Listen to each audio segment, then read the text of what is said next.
But a guy was walking down the sidewalk toward me with this t-shirt on, and I was so stunned. I went online and looked it up, and I found this picture of it. 2 things every American should know how to use, neither of which are taught in the schools. A pastor not far from here likes to quote that Revelation 21 passage to say that Jesus is a prize fighter in Revelation with a tattoo down his leg, a sword in his hand, and the commitment to make someone bleed. That is the guy I can worship. I cannot worship a guy I can beat up. Or the Left Behind novels, which broke records, thank you very much, which broke records for sales. The kind of language you find in those Left Behind novels are just, it's shameful imagery, but taken from the texts of terror.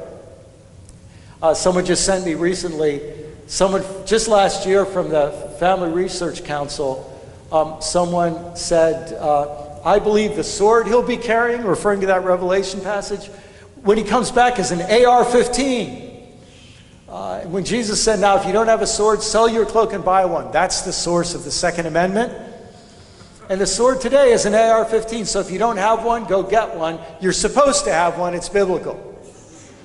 The Family Research Council, they show up on TV all the time, you know? It's a credible organization. So the texts of terror are still in use today, and they're being taught to children. You may have heard of the big controversy with Child Evangelism Fellowship. I grew up knowing Child Evangelism Fellowship, sweet people who love God and love Jesus and love children. They want to teach them, but when they teach them that text of terror from Samuel, the story of Saul not killing all the Amalekites, you know, you realize they're teaching children using a story of genocide, not only genocide, I don't know what you call it, kill all the people and all the animals and everything. You know, that's an example of how to follow God fully. So the fact is, long before 1948, first on the Jews themselves and then on millions and millions of other people, you know, the conservative estimate is 20 million people. And 20 million Latin Americans, South Americans were killed. Nobody knows. I'd say 10 million is maybe 6 to 10 million North Americans were killed either by disease or slaughter or all the rest of the ethnic cleansing in North America. It's estimated that 10 million Nigerians were killed. I think it's 10 million Congolese were killed. And this was all done by nations that prided themselves in being Christian nations, and that there were people ready to quote Bible verses to justify what was done. And if you say, why, Brian, are you talking about this? This is so negative.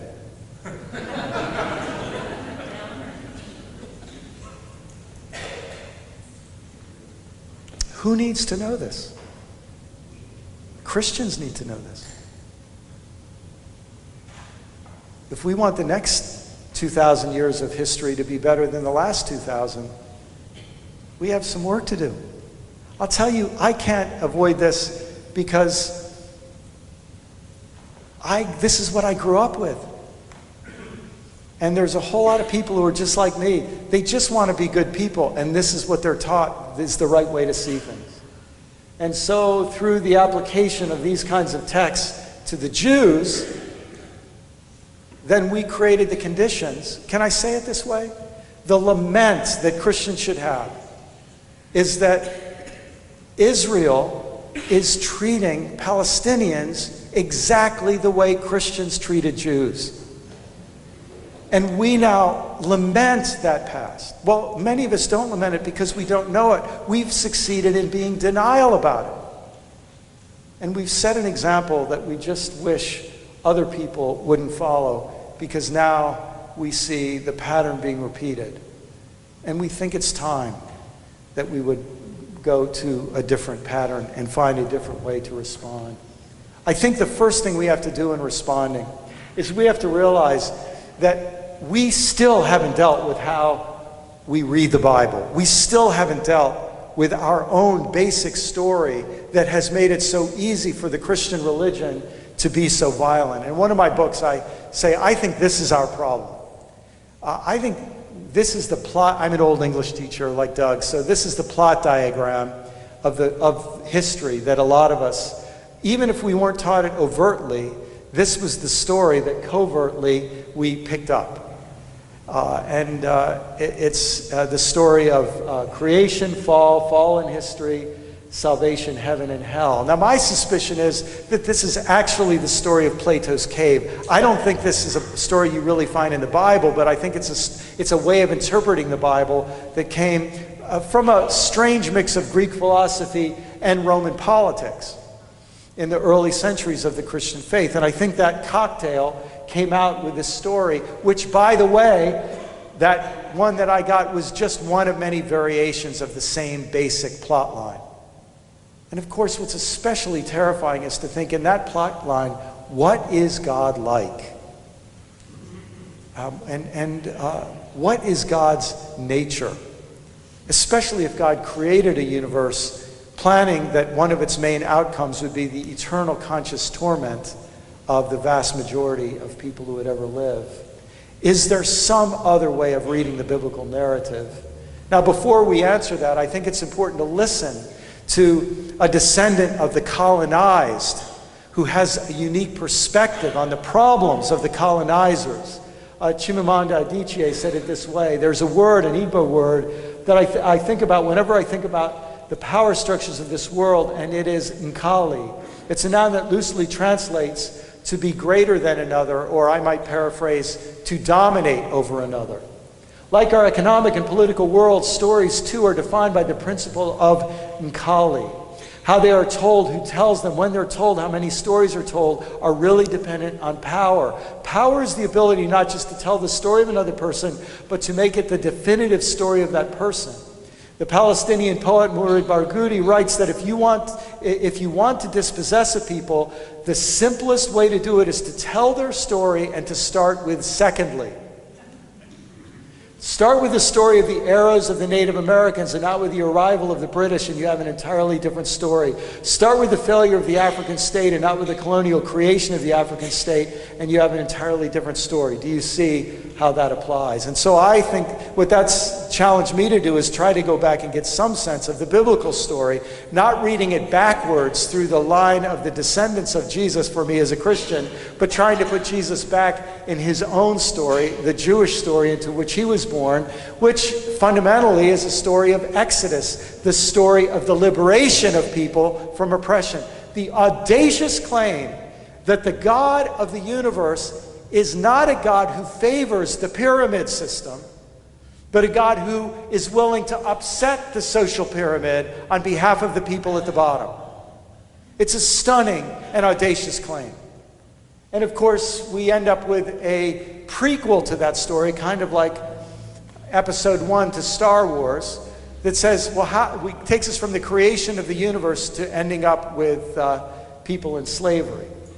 And it's a story of creation and reconciliation. And then we have maybe a sequel to the story, because you find out that once the Hebrew slaves get out of slavery and into the promised land, constantly their neighbors are invading their land to get some of their milk and honey. And then you find the prophets begin to dream not of a promised land, but of something even better, a promised time, when people won't study war anymore, when they'll beat their swords into plowshares and their spears into pruning hooks, and everyone will have his own vine and fig tree, so nobody has to feel afraid.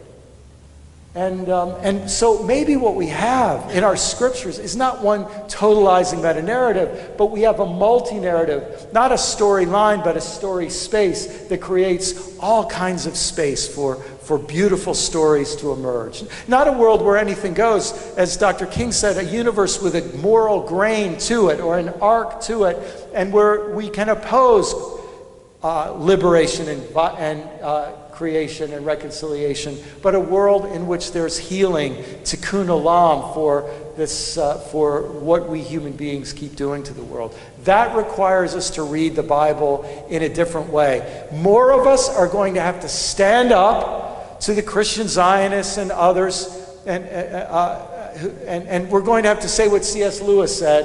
The answer to such people is that if they cannot understand books written for grown-ups, they should not talk about them. We've got to start reading the Bible like grown-ups who know how it's been used to harm people through our history. We'll notice things when we do that we never noticed before. Like, for example, in the famous Nazareth manifesto of Jesus, when he shows up for his first public debut in Luke's gospel. And he quotes the words about the promised time from Isaiah. The Spirit of the Lord is upon me because he's anointed me to preach good news to the poor. He sent me to proclaim release to the captives, recovery of sight to the blind, to let the oppressed go free, to proclaim the year of the Lord's favor. And many biblical scholars have noticed he left off the rest of the sentence. And the day of vengeance of our God. He leaves that off, and Luke tells us he rolled up the scroll at that point. He stopped that passage at that point. And then he sat down and he said, today this scripture has been fulfilled. And then they all say, oh, isn't he a great speaker? Isn't he a local boy? He's one of ours. He's doing really good. And then Jesus basically blows his high opinion ratings by saying, hey, listen, when Elijah was sent, when there was a terrible famine, there were a lot of people in our own homeland here he skipped over, and he went to a widow in Sidon. And hey, listen, there were a lot of lepers when Elisha was here. They got skipped over, and the prophet went to a Syrian. You understand what he's doing? He's saying we can't anymore apply those wonderful verses about the promised time to ourselves alone. We have to understand that God loves everybody. It's time to move beyond the vengeance way of reading the Bible and the exclusive way of reading the Bible to a universal way of reading the Bible. And in that way, he joined the tradition of the prophets of his own heritage. And this is, I think, one of the things we must do. I think we could say, in that way, it's time for the Christian faith to be born again. As a born-again Christian, I think I can say that. And for us to acknowledge our past and have a radical rethinking about our whole understanding of the faith from A to Z, from beginning to end. We have to reclaim the Bible as a book for grown-ups. We can't let the only people who talk about the Bible be the people who like to use it for violent and hostile purposes. And to create new spaces where we can explore new ways of seeing, speaking, and being Christian in this highly contested world. Now look, I'm not naive. I am naive, but I'm not totally naive. And so we've got to be realistic about a number of things. First, we've got to realize that there are a lot of forces maintaining the status quo. There are doctrinal statements that require people to hold up the inerrancy, authority, violence, domination package. If they don't, they'll lose their job. There are a lot of people in that situation. We've got to be realistic that just as if you paid attention to what happened to World Vision last week, there's economic bullying for anyone who dares to transgress certain status quo lines. And of course, we've got to realize that the status quo raises a lot of money, because when you can create a scapegoat, you can create a them to make people afraid of, it's really good for bringing in the bucks.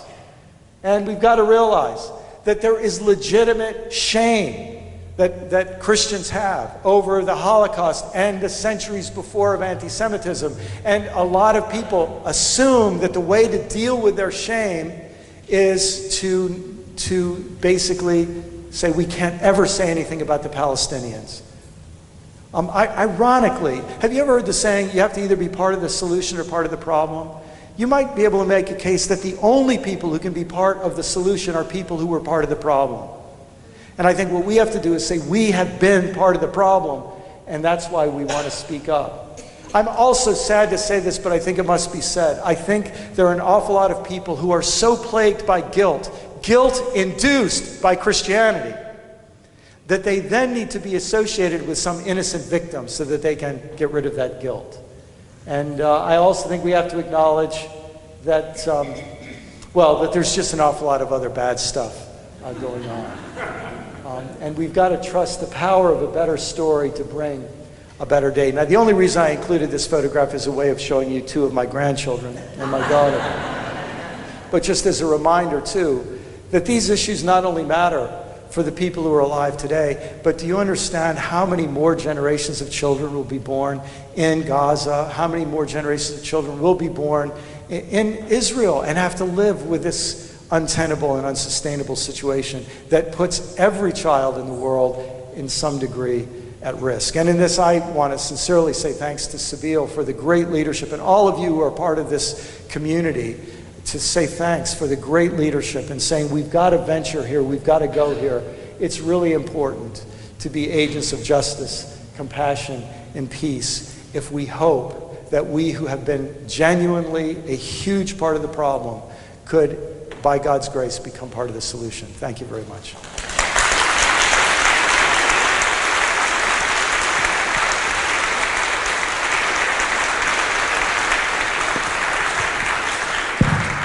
Thank you so much, Brian. And we have about 15 minutes or so for questions. I have the first question. Do you think that the reason you started questioning the Bible when you were a pastor was because in a former life you were an English instructor? Well, I was just talking to somebody about this during the break. You know, I think one of the great blessings of having a background in literature is that you learn to read a little bit.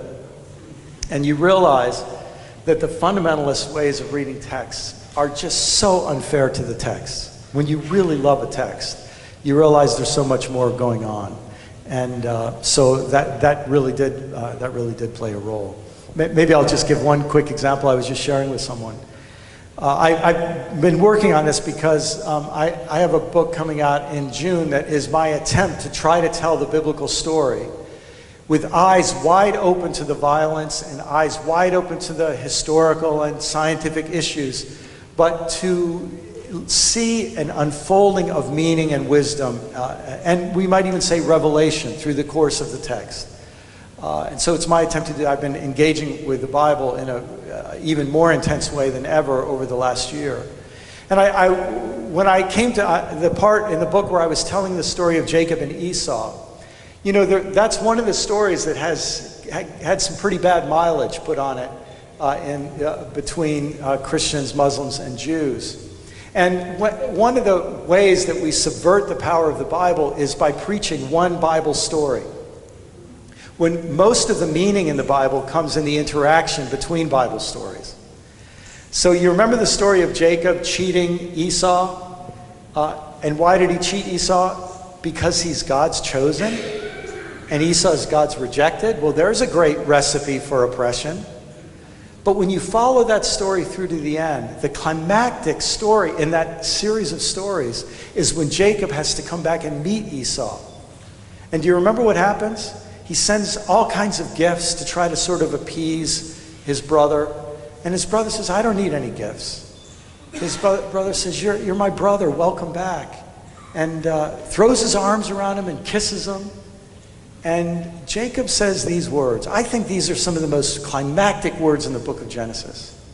When I saw you, I saw the face of God because you received me with grace. And you think, what's the message of that story? It's not that God picks some favorites and rejects others. It's that you might think you're chosen and then you'll treat other people really badly. You really learn your lesson when you learn to see the face of God in those that you thought were the damned and the rejected. That's a great story. Really dangerous if you only read the first one. So. Yeah, it's the arc of the story that really matters. Yes. Yeah. This is a question from the audience, which I will ask and then maybe add a little piece to. I'm not sure what the tone of the question is, but do you think that peace in Israel will signal the end times? And the tweak I want to do is to actually invite a little reflection on the book of Revelations. In an earlier panel, there were references to some really key books, I think, that have come out in the last 10 or 20 years. Wes Howard Brooke, in particular, I believe it's called Empire Unveiled. And that title indicates Wes's idea, and he's living close to Seattle, that in some ways centrally Revelations is about unveiling of empire. Well, this is a huge subject. The person who got me thinking about Revelation differently was Alan Bosek, not coincidentally a South African who was one of the leaders in the anti-apartheid movement. And he made the literary observation that Revelation is part of the genre of Jewish apocalyptic literature, which is part of a larger genre called literature of the oppressed. And you write literature of the oppressed when you're one of the oppressed people and you are faced with a terrible choice. If you speak openly about your oppressors, they'll kill you or throw you in jail and torture you. If you keep silent, then you're complicit in your own diminishment. Literature of the oppressed allows you to tell the truth about your oppressors trickily, as Emily Dickinson would say it, to tell the truth but tell it slant. So you don't say the Roman emperor is an evil imposter. You talk about the whore of Babylon, a past empire. So you have ways of speaking the truth but doing it indirectly. And when you read Revelation in that light, it looks very, very different, especially when that passage that I referred to, the people who love to quote that, both of the examples I gave of people quoting that, miss one small detail of the text, which is the guy who rides in on the white horse. Two things. First, the sword is coming out of his mouth. So unless you imagine, you know, you want to take that literally, it's sort of comic, you know. No, look, if it's coming out of his mouth, I think that's another way of telling us that the unarmed, gentle Jesus who rode into Jerusalem on a donkey, relating to a prophecy of the Hebrew prophet Zechariah, who talked about an end to war making, comes in, weeps because Jerusalem doesn't know what makes for peace, that was even more powerful than the swords of empire. I think that's the real message of that text. Another detail is that before the battle starts, he's already stained in blood. A message, I think, a way of saying that that blood is his own blood. It's the blood of a victim. It's the powerless victim that overcomes the violence of the oppressor. So I think that is a powerful things are happening in the way we read the Bible now. A slightly different direction, and two questions that take us back into American history, which you moved us through. One is the American Revolution had many stories of bleak circumstances being overcome because or while people in a community or village were compelled to fast and pray. Is this principle applicable today? You know, the spiritual practice of fasting is a really interesting it's a really interesting practice on many levels. I mean, we often talk about it as a physiological kind of, you know, some of those benefits that come. But I can't help but think that fasting involves making our spiritual concerns a life and death matter. In other words, we say, this thing that I'm praying about. And I think one of the reasons why fasting has such importance in almost every religious tradition is, one, because it's dealing with our appetites and it's our desires that, you know, the Buddha and Jesus really agree on this, that we have deep problems on the level of desire.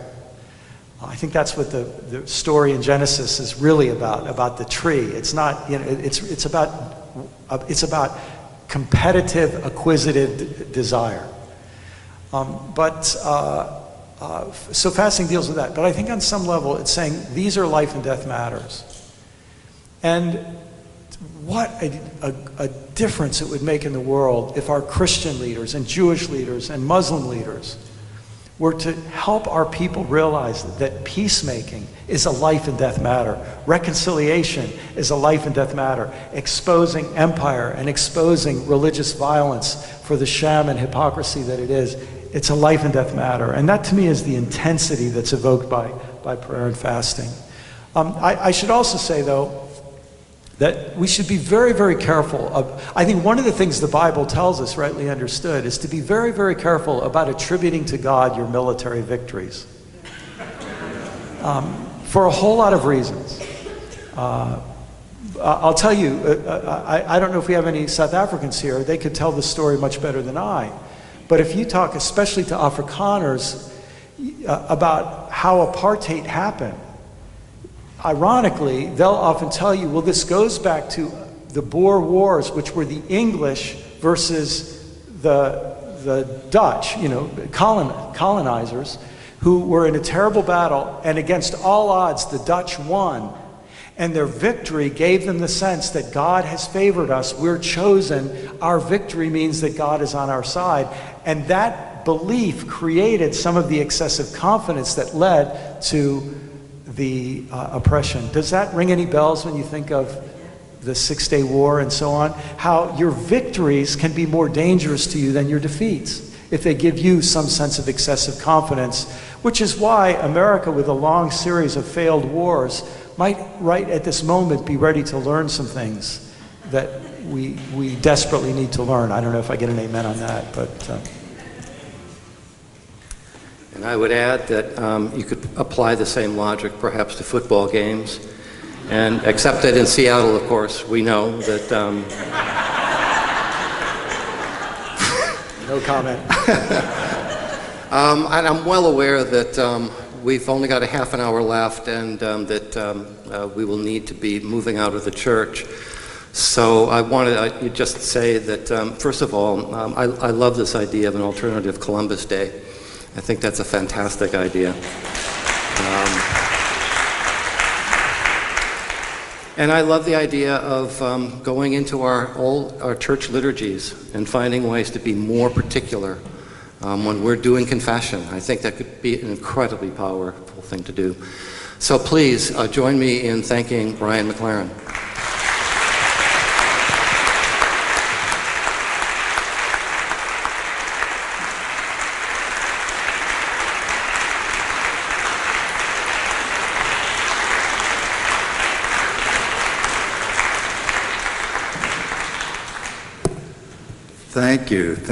Thank you, Brian. And thank you all for being here.